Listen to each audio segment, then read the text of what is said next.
අයිබෝවන් යාළුවනේ, අද අපි යන්නේ දින 2ක චාරිකාවක්. අපේ ප්‍රධාන බලාපොරොත්තුව පොළොන්නරුව සංචාරය. ඒත් අපි ඒ ගමනට තෝරගත්තේ ටිකක් දුර ඒත් ඉතාමත් ලස්සන හරිම සුන්දර මාර්ගයක්. ඉතින් මේ ගමනේ පළවෙනි දවසේ අපි ගියේ කොහෙටද කියලා මේ වීඩියෝ එකෙන් බලමු. අපි මුලින්ම ගියේ වික්ටෝරියා ජලාශය බලන්න view point එකට. මේ view point එකට යන මාර්ගය හරිම ලස්සන සුන්දර මාර්ගයක්. ඔන්න ඉතින් මෙතෙන්ට යනවා නම් උදේ පාන්දරම යන්න එපා. 8:45 9 විතර වගේ වෙද්දි තමයි මෙතන ඇතුළට යන්න දෙන්නේ.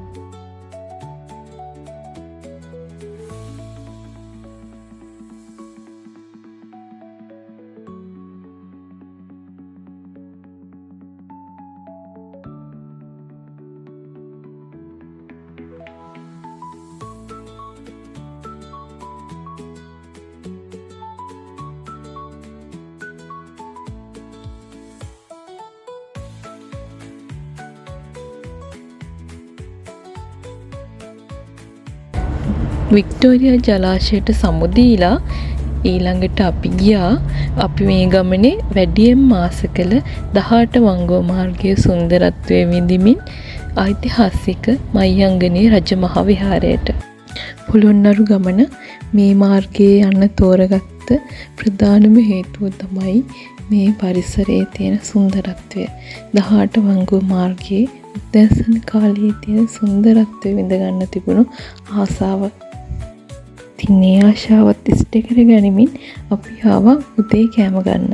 බලන්නකො එතන තියෙන ලස්සන.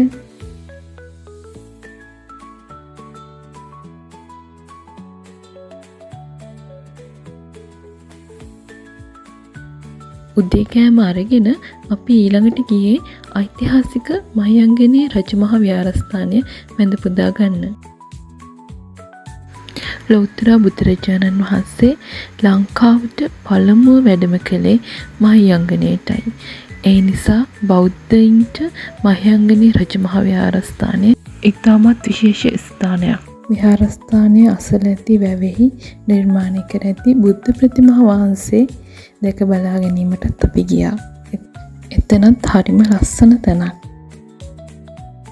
ඊට පස්සේ අපි මහියංගනයට සමුදීලා සොරබොර වැව බලන්න තමයි පිටත් වුනේ.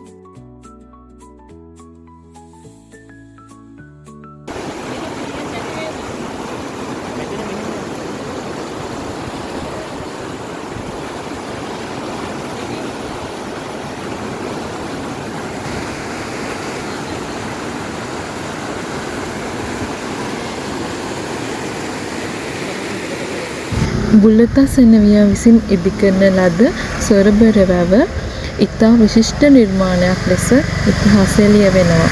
ඒ පිහිටි ගල දෙබෑ කරමින් සොරවු නිර්මාණය කර ඇති එකම වැව මෙය නිසයි.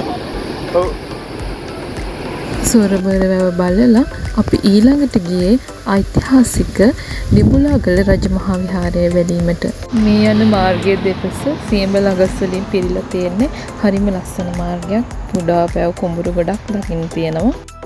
සුන්දර ගමනකින් පස්සේ අපි දිඹුලාගල රජමහා විහාරස්ථානයට පැමිණියා. මුලින්ම දකින්න තියෙන්නේ ලොකු හාමුදුරන් වහන්සේගේ බක්මවශේෂ තැන්පත් කර ස්ථානය සහ වෙඩිවැදුණු රථය. මෙහි විශේෂම දේ තමයි අහස් ගව්ව. අපි ආසාවෙන් තරණය කරන්නයි ලෑස්ති වෙන්නේ දැන්. ගොඩක් මහන්සි වෙනව නිසා එන ගමන නම් වීඩියෝ කරන්න බැරි වුණා. හැබැයි උඩට ආවම නම් තියෙන ලස්සන කියන්න බැරි තරම්. අපි ආවේ පොයේ දවසට කලින් දවස නිසා උඩටම යන්න දුන්නේ නැහැ. ඒ නිසා අපි එතන තියෙන සිරිපත් වල වන්දනා කරලා ආපසු ආවා. අද දවසේ නිමාව ලෙස අපි අවසානයේටම ආවේ වනම්පිටිය පාලම නැරඹීමට.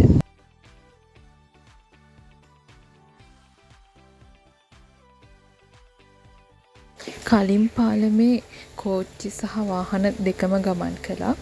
දැන් පරණ පාලම කෝච්චි වලට විතරක් වෙන් කළා. අලුත් පාලම වෙනම වාහන වලට හදලා තියෙන්නේ. ගොඩක් හවස් වෙලා නිසා අලුත් පාලමයි පරණ පාලමයි දෙකම බලලා අපි අපේ නවාතැන සඳහා යන්න පිටත් වුණා. මේ තියෙන්නේ අපේ නවාතැන. හරිම ලස්සන, පිරිසිදු, හරිම හොඳ තැනක් මේක. ඉන්න කෙනත් හරිම හොඳයි. අපිට අවශ්‍ය හැම පහසුකමක්ම හරිම ලෙන්ගතුව අපිට සැපයුවා. එහෙනම් අද දවසට නවතිනවා. හෙට හම්බෙමු.